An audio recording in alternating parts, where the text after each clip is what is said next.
God of War Ascensions foi o primeiro jogo lançado da franquia com dublagens em português e hoje chegou o dia da gente contar a história completa aqui pra vocês.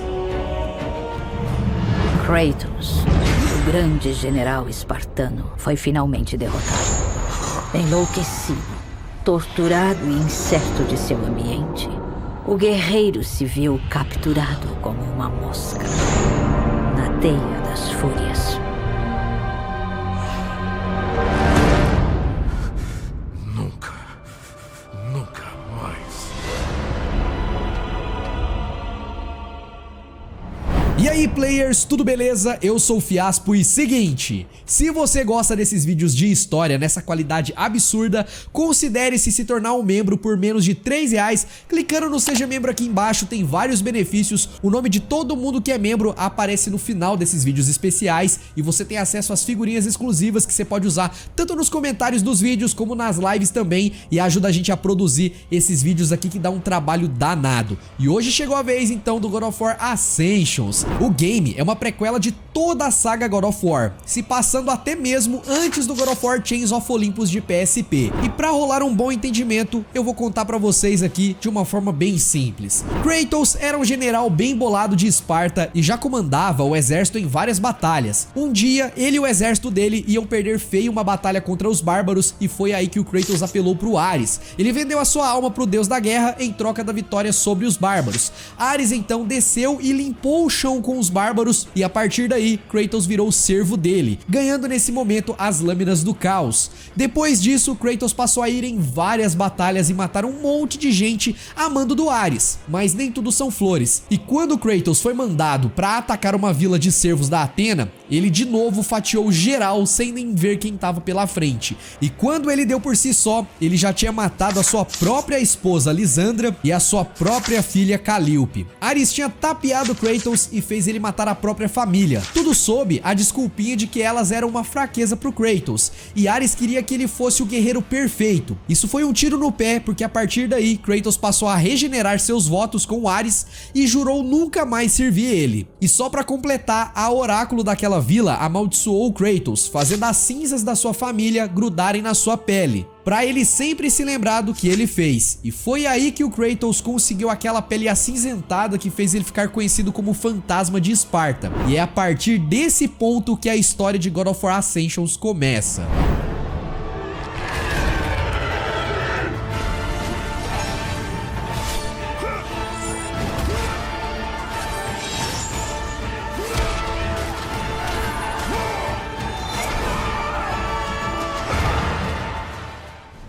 Se você achou que o Kratos conseguiu se livrar fácil do Ares em God of War 1, você se enganou, tá? O deus da guerra não ficou de boas com o Kratos querendo pular fora e negar sua servidão para o deus da guerra. Então ele mandou as Fúrias atrás dele. As Fúrias são 3 irmãs que nasceram da ira, gerado pelas guerras dos primordiais, que são os seres que criaram todo o mundo da mitologia grega. Essas irmãs são a Megaera, Tisífone e Alecto, que é a rainha delas. Juntas, elas passaram a se responsabilizar por punir todos os seres traiçoeiros. O primeiro a ser punido foi o Briareu, um dos 3 Hecatonquíros, que já tinha traído os titãs para jurar lealdade a Zeus durante a titanomaquia. As Fúrias foram invocadas e puniram então o Hecatonquíros, mas ao invés de matá-lo, elas o aprisionaram para ser torturado por toda a eternidade, e assim as Fúrias se tornaram as responsáveis por punir todos aqueles que traírem um pacto feito com os deuses, e foi exatamente isso que o Kratos fez. Kratos estava na sua casa, sozinho e confuso,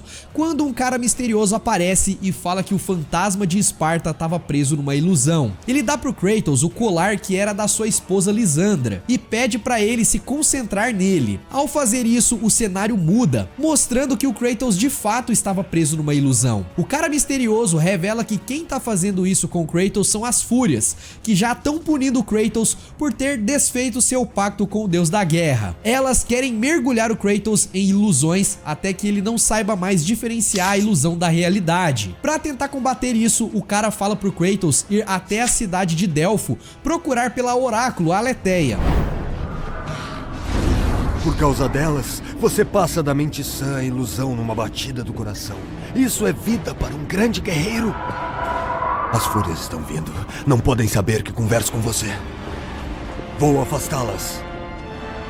A verdade o aguarda em Delphos, Kratos. Procure o oráculo.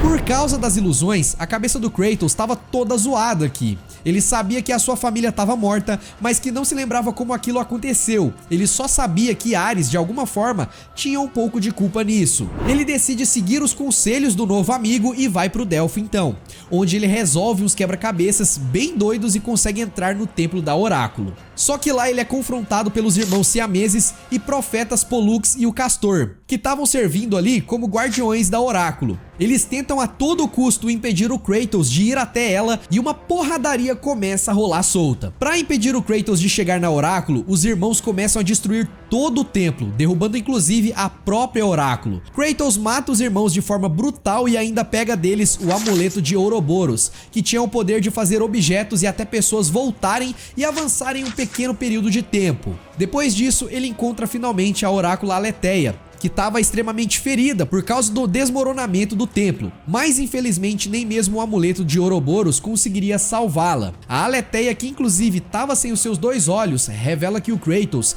estava sendo afetado pelas ilusões justamente por tentar fugir da sua jura com o Ares. Ela também revela que o homem misterioso que está ajudando ele é o Orcus, filho das Fúrias, mas que ele é um aliado. A Aletheia fala que a única forma de se livrar dessas ilusões e do seu elo com o Ares seria Kratos matando as Fúrias, e para conseguir combater as ilusões, ele deveria ir até a estátua de Apolo e pegar os olhos da verdade. Depois de falar tudo isso, a Aletheia acaba morrendo e Kratos começa sua jornada então em busca da estátua de Apolo.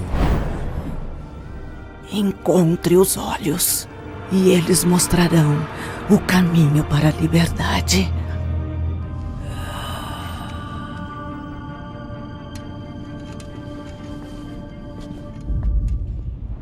No caminho pra lá, Kratos reencontra o Orcus, que explica um pouco mais dessa situação toda. Ele é filho do Ares com a rainha das Fúrias, a Alecto.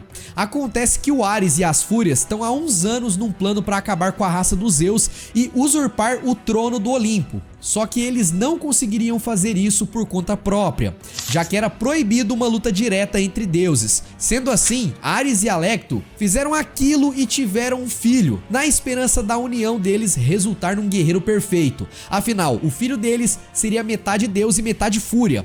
Mas não foi o que aconteceu. Orcus nasceu com um corpo fraco, então não conseguiria se transformar num guerreiro. Ares, decepcionado com seu próprio filho, largou Orcus de mão, mas as Fúrias decidiram ficar com ele, e a partir daí, Orcus se tornou o guardião das juras dos mortais. Ou seja, quando o mortal faz um juramento com Deus, Orcus vira o guardião desse juramento, que é representado por uma pedra com a imagem do mortal que fez a jura, que fica presa em seu corpo. Mas ao saber o que aconteceu com Kratos, Orcus decidiu ajudar o fantasma de Esparta a se livrar desse vínculo com o Ares, que ele viu que foi algo bem injustiçado, mesmo que isso significasse trair a própria família, né, as Fúrias. Só depois de se decepcionar com o Orcus que o Ares encontrou então o Kratos. Tudo que o Kratos fez como servo de Ares, na verdade, galera, era uma preparação para ele virar o guerreiro perfeito e ajudar o Ares na tentativa de usurpar o trono dos Zeus. Inclusive, a morte da sua própria família fazia parte dessa preparação. Busquei o conselho de Aletheia. Foi ela quem me revelou o complô de Ares para destronar Zeus. Mas ele queria o guerreiro perfeito. Ares moldou você para destruir os próprios muros do Olimpo. Ares, destrua meus inimigos e minha vida é sua!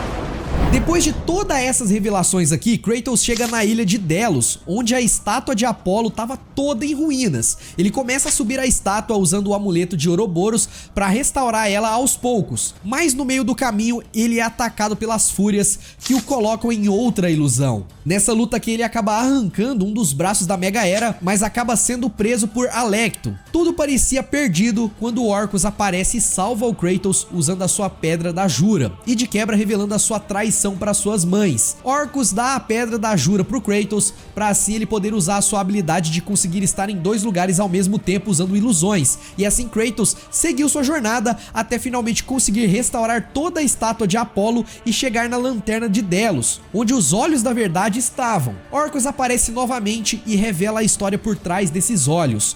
Quando Ares e as Fúrias começaram esse complô de tornar o controle de Olimpo, o Orcus e aquela oráculo que apareceu lá atrás, a Aletheia, tinham descoberto os planos deles e iam avisar o próprio Zeus, mas acabaram se ferrando no meio da jornada. Eles acabaram sendo descobertos por Ares e as Fúrias, que em retaliação arrancaram os olhos da Aletheia e aprisionaram nesse templo, onde o Pollux e o Castor viraram seus cárceres. Os olhos da Aletheia foram transformados nesses olhos da verdade e levados para Lanterna de Delos. Depois de saber tudo isso, Kratos passa por uma série de desafios para finalmente conseguir então acesso a esses olhos da verdade. Mas como sempre, nada aqui nessa jornada é fácil.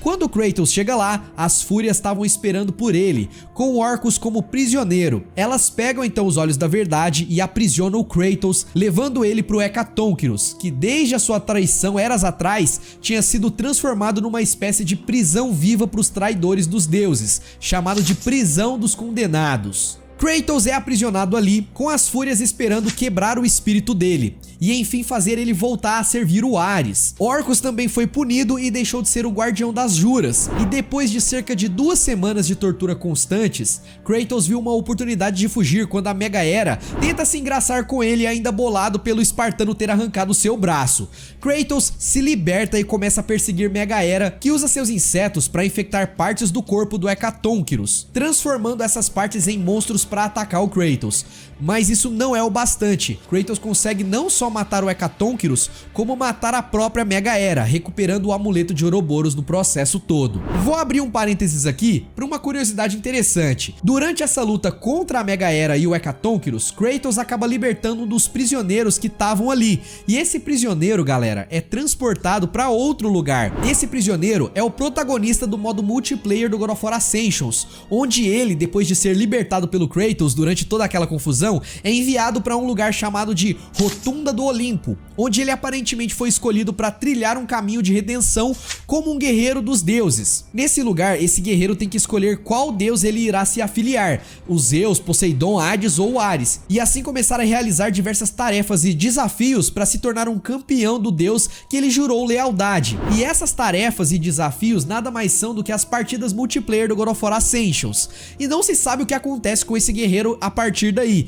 mas eu achei legal essa ligação entre a história principal e o multiplayer do jogo, tá ligado? Apesar que poucas pessoas jogaram, era divertidinho e meio curioso pensar que God of War tem multiplayer, né?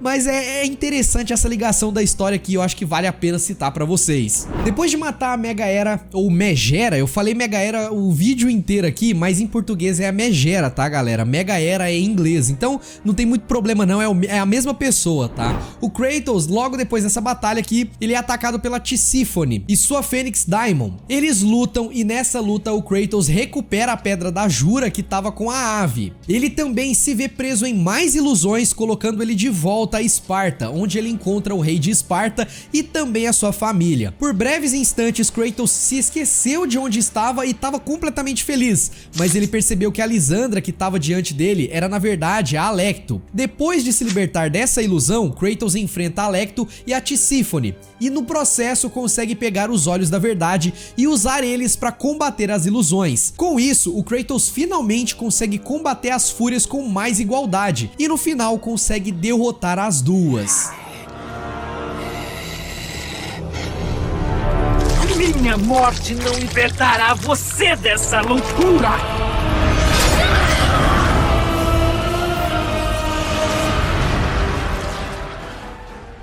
Depois de matar as fúrias, Kratos volta para sua casa onde reencontra o Orcus. E apesar de ter finalmente se libertado das ilusões, ainda tinha uma coisa para fazer. Antes do confronto final contra o Kratos, as fúrias fizeram do Orcus o guardião da jura do Kratos de novo. Isso quer dizer o que, pessoal? Para se libertar de vez do seu vínculo com Ares, Kratos teria que matar o Orcus. Mesmo com Kratos hesitando, Orcus aceita o seu destino, falando que ele nunca foi o guerreiro que o seu pai queria que ele fosse, mas que pelo menos o Kratos poderia lhe dar uma morte honrada. Sendo assim, Kratos mata um dos únicos amigos de toda a franquia, e com a morte do Orcus, a jura com Ares finalmente é desfeita. E junto dela, as memórias reprimidas de Kratos voltaram com tudo. Kratos se lembra finalmente do que ele fez, de como ele matou a sua própria esposa e filha e de toda a matança que provocou com o servo de Ares. Essas lembranças iriam assombrar Kratos por toda a sua vida até se transformar nos pesadelos que ele teria todas as noites. Depois disso, Kratos queima o corpo do Orcus junto com a sua própria casa. Ele se livrou das fúrias e da sua jura com Ares, mas agora tem que lidar com os fantasmas do seu passado. Sendo assim, ele vai embora para começar uma jornada de redenção, que é tudo aquilo que a gente conhece em God of War. Agora, livre da loucura das fúrias, mas ainda torturado pela verdade de seu passado, Kratos deixou o manipular que dança e partiu para desfazer tudo o que havia feito.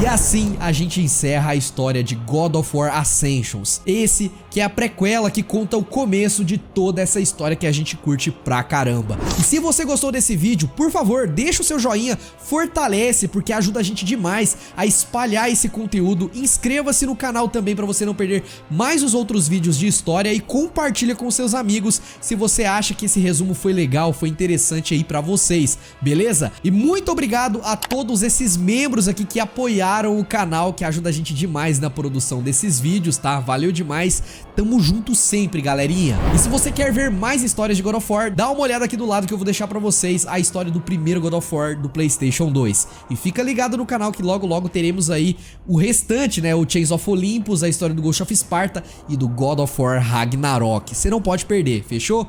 Valeu, pessoal, tchau, tchau!